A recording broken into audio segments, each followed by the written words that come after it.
Good afternoon. My name is Adele Stan, and I am here in Washington, D.C., where it is still morning. I am the editor of Right Wing Watch, which is a website that is a project of a progressive organization based in Washington called People for the American Way. And I am a columnist at the American Prospect, which is a small progressive magazine that produces a lot of young, wonderful journalists. So I'm just delighted to be here and to be talking with these esteemed panelists. We are going to be discussing populism and the COVID-19 narratives. And so let me start by introducing our panelists, and then each of them will give you, a short take on how they're seeing this phenomenon play out in their individual countries. So forgive me for the glasses and the reading, but and the terrible pronunciation.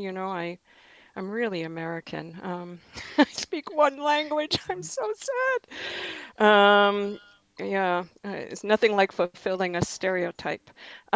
Okay, so starting with, I'm going to read the intros in the order in which I see the panelists on my screen. Is that correct? Yeah, okay. So let me start with Giuliano da Empoli. Forgive me, please correct my pronunciation. It's okay. He It's is okay. not bad. I grew up in Not New bad at all. Jersey, so we can work on that. Um, he is the chairman of Volta, a think tank based in Milan, Rome, and Brussels. In Europe, Volta is actively engaged in the creation and dissemination of the big ideas needed to re energize the public debate, restoring a sense of direction to meet the challenges of the 21st century. And wow, are there a lot of them. He is also the author of the book. Ingegnerie des Chaos, which deals with the topic of how smart social media experts play into the hands of right wing populists and are manipulating our democracy. And wow, we could talk for days about that. Um, But we'll keep uh, it short today. I guess we have to, right? Um, Andrea Pető is a professor in the Department of Gender Studies at the Central European University in Budapest. She has written 6 monographs, edited 31 volumes, and her works on gender, politics, and the Holocaust and war have been translated into 23 languages, one of which I can speak. In 2018, she was awarded the All European Academy's Alea Madame de Stael Prize for Cultural Values. Thank And you. surely, welcome. And Andreas Audretsch is a political scientist. After his studies and doctorate in Munster, Berlin, and Potsdam, he worked as a radio journalist and as a speaker in the German Bundestag. In recent years, he's worked for the Federal Ministry of Economics and Energy, the Office of the Federal President, and the Federal Ministry for Family Affairs. He is author of the book. And we're going to ask him to give us the full title since I cannot pronounce the full title. But it is Schleichen an die Macht, and he is a policy Almost. fellow at almost. You guys are very kind to me. Fellow, he is a policy fellow at das Progressive Zentrum. So thank you all for being here. And as I mentioned, each of these panelists are going to give you a kind of a thumbnail sketch of what they're seeing in each of their countries. And we would like to begin with Andreas, if you would. Hello, thanks for So giving. the question really is how are you seeing, has the COVID-19 helped or harmed the populist cause in your nation? Yeah, thanks for having me. Thanks for giving me the chance to talk to you all. Just like to pronounce this right in the beginning, but it wasn't that bad. It's called Schleichend an die Macht, so kind of slowly gaining power, and it's about the question how the far right is actually using history to determine our future.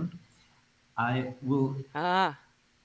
That's the content of the book, and I will say a few things about Germany, but I dare to also say a few things about the countries you are coming from, because I think that there are some topics that are true for all the 4 countries. And actually, in the book, we are also talking about Italy. We are also talking about Hungary. We had people coming from.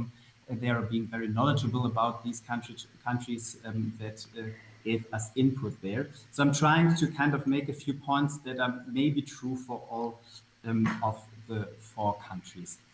And I might start with the question that I ask myself many times, and that is, why is it actually that people like Donald Trump, like Viktor Orban, like Matteo Salvini in Germany, Alexander Gauland, they are actually destroying or undermining our liberal democracy, and nevertheless, people are obviously following them. And the question is why? Why do they do this? And I think that in the COVID-19 crisis, we saw 2 big narratives that are not new, that have been there before, but that have been very strong in this period of time as well. The first narrative is the narrative of protection. We saw this in the United States. President Trump immediately started to talk about the Wuhan virus. He started talking about the Chinese virus. He got engaged with the WHO. He tried everything to tell people it's a danger coming from outside, threatening people in the inside. So he tries to make an inner circle and an outer circle and divide the population and people along this line to tell a story of protection. The same thing we see in Italy, for example. Matteo Salvini started very much in the same way, telling people that migrants are the problem, that the problem is coming from outside. Same thing with Viktor Orban in Hungary. We had this moment when he said that Hungary is actually fighting a 2-front war. That's that was one of the words that he was using in March already. Telling the people that the first part of the war is the war against migrants, the second part of the war is the war against the virus. So again, the same story. And in the beginning of the crisis, we saw the same thing in Germany. It changed after a while. I'm coming to that just now.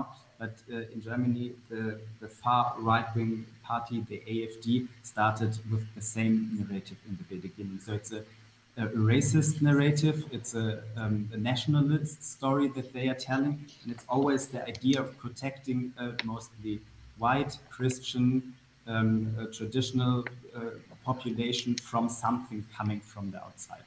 So, but there's a second narrative, and I find the second narrative even more interesting, and I think it's also even more powerful, and that's the narrative of liberation.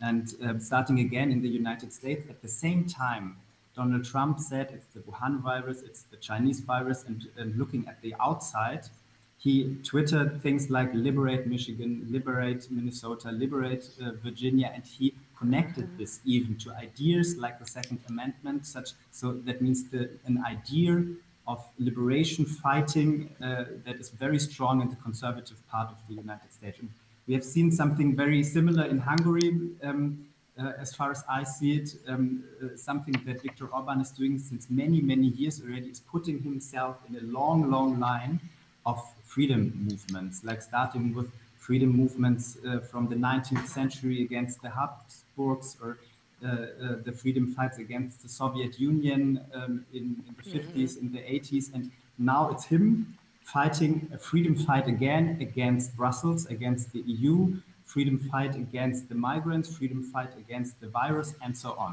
And all of that comes together, him fighting against the globalist elite that's coming from outside, and he has to liberate the Hungarian population. A similar thing happened in Italy. Salvini is using very, very precisely historical topics. For example, the 25th of April, the day when Italy celebrates liberation from fascism. And he uses exactly that date to bring it together with the corona crisis, the COVID-19 crisis, saying that now is the moment where population has to liberate again in a scene where they had to stay at home, where they had to obey to some rules, where it was very easy to use this picture of liberation. And last but not least, Germany. We had, after the first period, when the far rights had this protection story, then it changed suddenly, and there was a lot of conspiracy theories coming into the discussion. So people thought of some international conspiracies that are leading to all of that, and suddenly the far right wing stepped on the place and started telling people, yes, that's true, you have to fight against the government, you have to fight against Bill Gates, you have to fight against the EU, and so on. So coming back to the beginning, and then I'm done, it's on the one hand a nationalist, racist interpretation of the crisis, and the second narrative is the narrative of liberation that makes the far right very strong at the moment in this situation. Maybe that far from for the beginning. Wow, that's a lot to think about, and I would certainly agree with you about how that fits into all of the rest of it. Well, thank you so much. Let's hear from Professor Pető, please.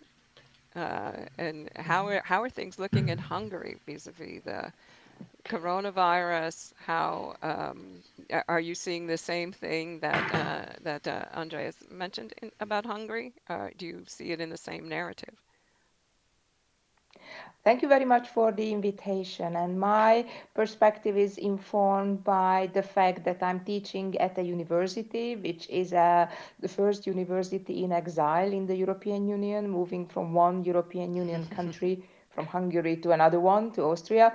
And I'm teaching at a department, Gender Studies, which had been banned by the government. So as a good academic, I wrote up a small speech of 5 minutes that I would make sure that, everything is in there, right? So the most important change is that there is an abundance of talking about gender in the political discourse, which created a novel situation for gender studies scholars and activists who have for decades complained about ghettoization being perceived as strange, their critical perspective not present in other disciplines, their departments relegated to the cellars or attics, and their policy goals underfinanced and pushed to the back of the party programs. With the current neoconservative, populist, illiberal, polypore, you name it, you pick what you want to use, offensive, the situation has fundamentally changed. During the COVID crisis, when people were dying, partly because of the inadequate available health services, the Polish government found the time to try to re-regulate abortion and in Hungary, the trans rights. However, not for one group, for the mainstream political scientists who still go on ignoring gender as a category, while it serves as a central element of the new paradigm to be born after the COVID shaping the narrative. But this gender talk is omnipresent, and the concept of gender is overused by the right to mobilize against neoliberal democracy. Because of the centrality of the concept of gender and the equality to these movements, many commentators treated them as problem in and of itself, a type of backlash against emancipatory politics, mobilization of fundamentalist, populist, against the achievements of feminism and sexual minority rights, and an outbreak of hidden hatred towards women. What I would like to argue is this is not the case. To understand what is happening and to underscore the crucial role gender plays in this current paradigm change, with my colleagues Esther Kovács and Veronika Grzebalska introduced the concept of gender as symbolic glue. And we argued that gender became a symbolic glue recently in a number of ways. Using gender as an umbrella term allowed the right to glue together different progressive issues under one concept, gender, like the upcoming presidential election in Poland this Sunday. Therefore, anti-genderism, anti-equality as an answer for this question became a proxy for the rejection of the current societal order, redefinition of citizenship, a key rhetorical tool for neoconservative, populist, polypore, you name it, actors who aim to build a new common sense about what is normal and legitimate. It is important to note that the fundamentalist anti-equality, anti-gender ideology, the anti-political correctness movement do not stop at demonizing worldview of their adversaries, but, and that's actually a key point, put forth a livable, viable proposal, a new ethical and political vision of the society that is centered on family, the nation, religious values, and freedom of speech. This livable and viable proposal is inviting, just to answer to the question of the previous speaker, because it is dependent on a positive identification of one's own choice. They thus provide a powerful alternative to the neoliberal democracy and the human rights paradigm, which have long been the object of relative consensus in Europe and North America. Opposition to gender also allowed the right to make broad alliances and unite various actors that were not necessarily eager to cooperate in the past.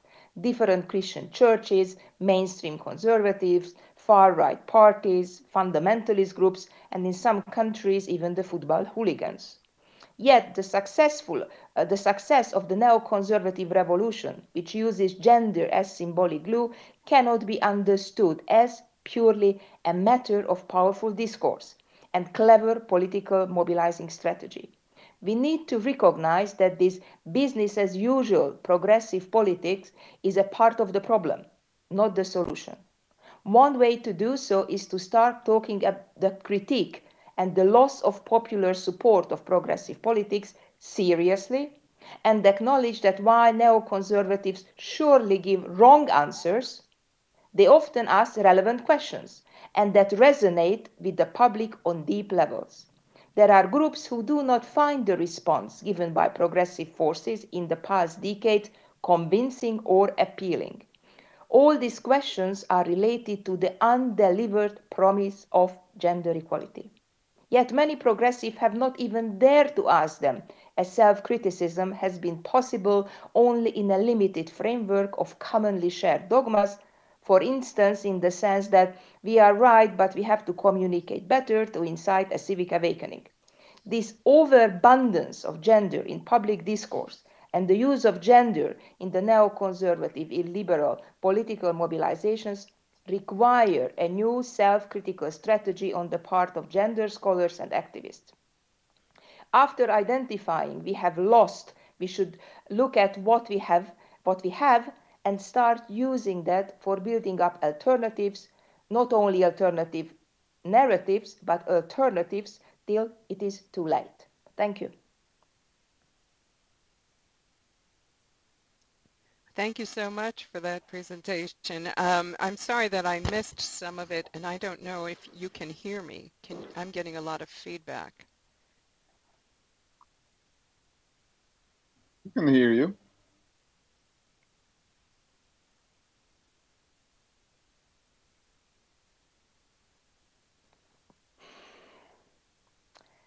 What happens when the moderator is frozen? This is a problem. No worries, no worries. I think you just go on and give your presentation, right? No. Stream is going on, sorry. Stream is going on. We get her Okay. back. Her internet seems to be off. Okay. So do you want me to just speak? Okay. No. I'll do The that. stream at the moment we switched audio off and it shows will resume shortly. And we try to get her back. Yeah? Okay.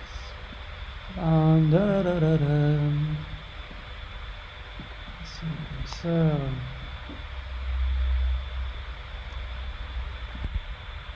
she's totally disconnected. That So there's some issue, I guess, with her internet. Let's continue without her. Yeah. So I can go. yeah. So we would try that. Give me yeah, you're prepared? Okay. So That's okay. let me count you. It's 3, 2. Okay, so the panelists have taken the power, which is unusual, but it should happen from time to time. Let's hope our host is coming back at some point. So, for what concerns the situation of the far right in Italy and the impact of the pandemic crisis on the far right in Italy, I would say what happened is more or less what happened in other European countries, meaning that the pandemic wasn't very good for them. They suffered, I would say, from mainly two effects. The first one is obviously a kind of rally around the flag effect, which made people look up to the government and look up to authorities and kind of took the national populist opposition out of the spotlight.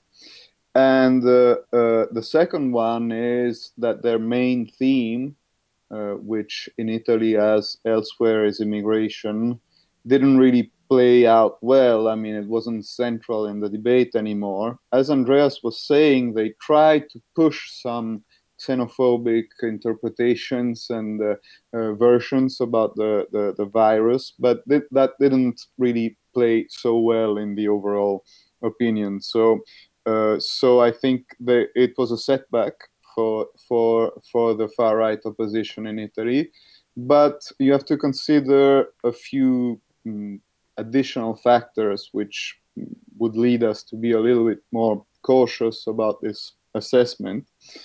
First of all, the far right in Italy has now two main players. One you might know about, it's Matteo Salvini. He's kind of a worldwide star of national populism, and the COVID crisis hasn't been good for him. His popularity has gone down.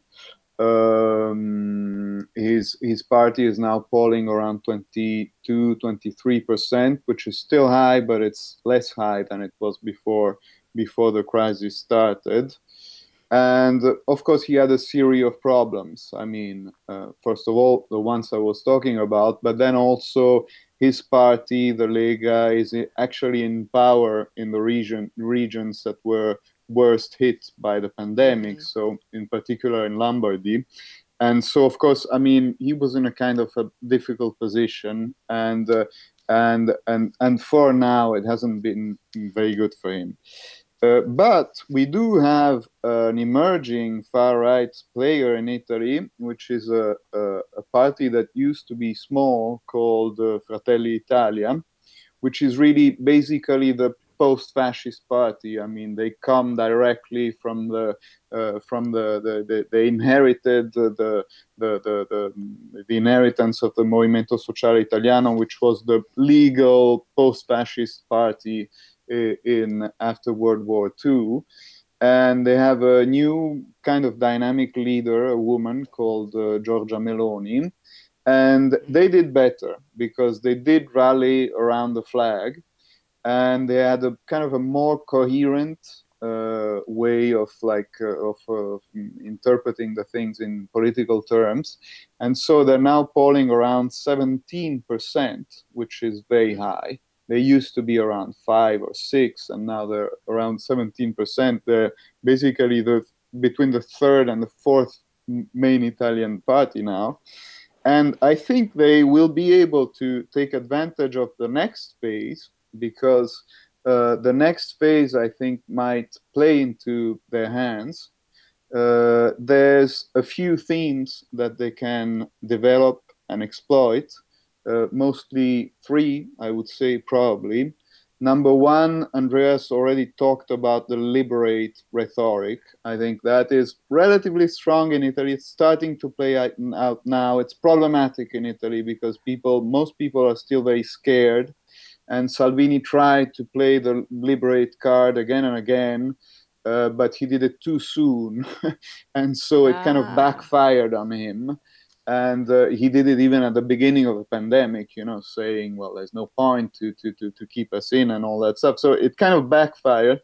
And so that's one rhetoric that is now again coming out, but it's not so strong with the Italian public, which is still mostly very scared. I think there's a terror climate in Italy which is higher than, for example, I live in France. I'm in Paris now. It's absolutely not the case here, but in Italy, it's still very, very strong.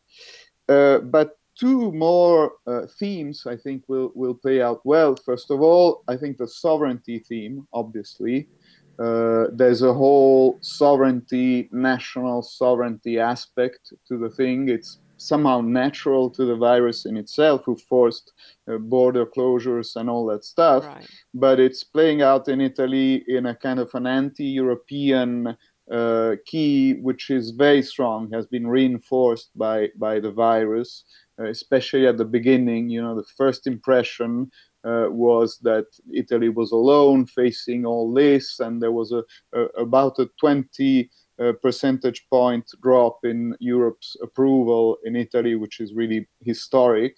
And it comes after other crises like the migrant and refugee crisis, where already the Italian public had got kind of like less keen on the whole European integration process. So this sovereignty narrative is definitely going to play out. And then of course there's the big issue of the economic crisis that is looming and that is about to hit us. It will hit Italy without any doubt. And so I think that, even if the national populist and the far right were not really able to exploit the crisis until now, except for this post-fascist party, Fratelli Italia, that I was mentioning, I think unfortunately their prospects for the next few months in Italy are reasonably good. That's fascinating. And I'm so sorry for the tech troubles that had me not hearing everything that you said, but what I caught was just sounds so familiar to what we are seeing in the US. And I found things in each of your presentations where I see, overlaps or just, the liberation narrative is really interesting to see that, to hear from you that is taking place in Europe. Because, of course, in the US, the right thinks it invented freedom. And particularly that the U.S. did, and it meshes so neatly with our tradition of individualism, right? And conservatism has really picked up the individualism scepter and left behind common good. It's all about the individual's right to express themselves, carry their guns, not wear a mask. Because that's the exercise of your freedom, of your rights, and it's and the notion of a common good doesn't really exist except within the particular communities that form the base of Donald Trump. The gender piece of this I found really fascinating, Professor, because we have the similar thing here. I mean, there's a lot of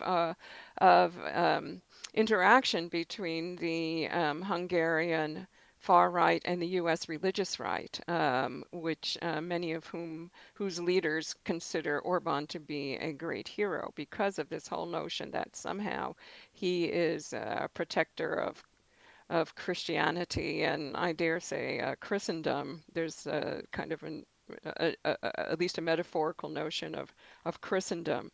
And as for all that Andreas brought to the table, yes, yes, and yes. I mean, we've had we saw Steve Bannon and Cambridge Analytica, of course, beta test social media strategies in the 2015 Brexit referendum and then the Donald Trump candidacy in 2016. And of course, it's gotten much more complicated and there are many more players now than there had been in this space. And these sophisticated disinformation campaigns that, I mean, we just have an enormous number of conspiracy theories happening with the coronavirus. And of course, it is, promulgated from the top as soon as Trump and Pompeo, the Secretary of State Mike Pompeo, start using this language of the Wuhan virus, China. If Steve Bannon wanted to invent a virus, this would have been the perfect thing for his agenda.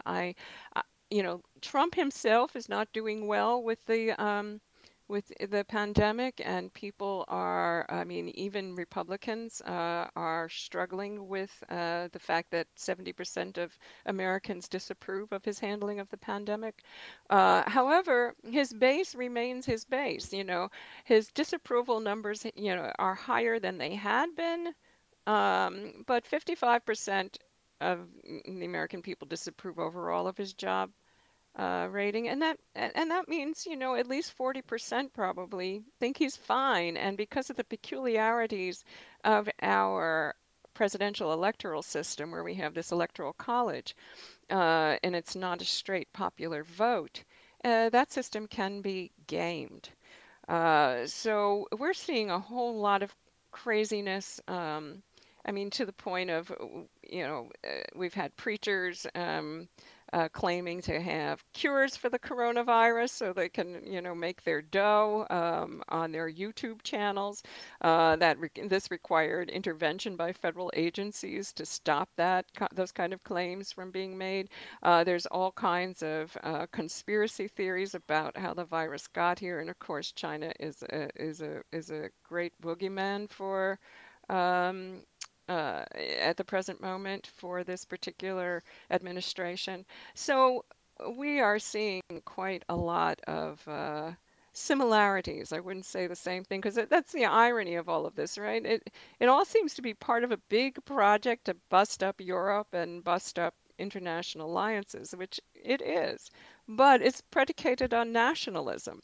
So how long can the nationalists all hold together, with the same notions of their own self-interest? I don't know, and perhaps we'll see new ways of weaponizing the pandemic in that regard. And I agree entirely with the idea that the economy will eventually serve the right well, because right-wing movements tend to rise during times of challenging economies.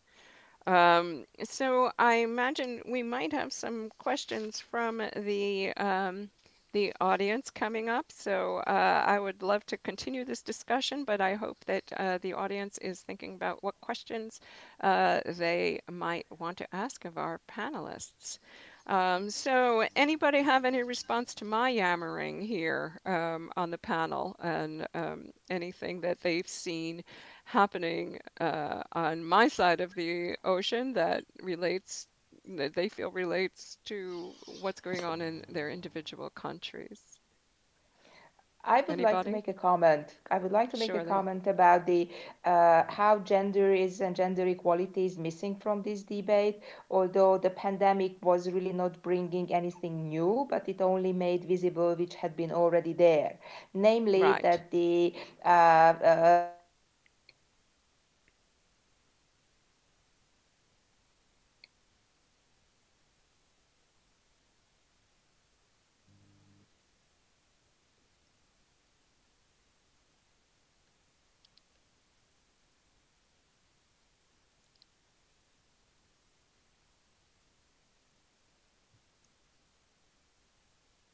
Sorry, my screen froze. So I'm not hearing the professor. Anybody else while we're waiting for her to come back in? Oh, I can't hear. Oh, yes. Okay. Thank you, Andreas. Okay.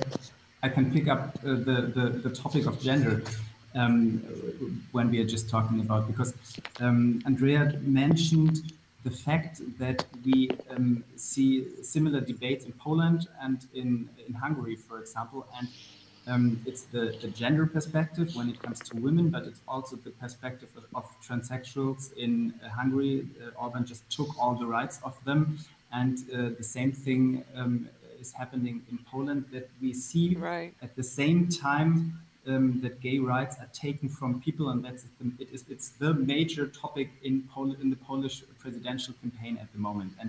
And bringing all of that together with what we are actually talking about is again the topic of having an inner circle and having an outward circle, and protecting the inner circle against something Right. that's apparently coming from outside. So the Archbishop of Krakow, was it, I think, he said, we fought the Red Plague, meaning the Soviet invasion, Right. and now we are fighting the Rainbow Plague. And both is kind of occupying us as Polish people, and he means a certain group of Polish people, Right, of course. and we have to fight these crises. So we have like him telling things about the Red Plague and the Rainbow Plague, and at the same time with the COVID-19 plague, and all of this kind of combines to a thought that Polish people have to fight against some enemies coming from the outside. And there's again the connection of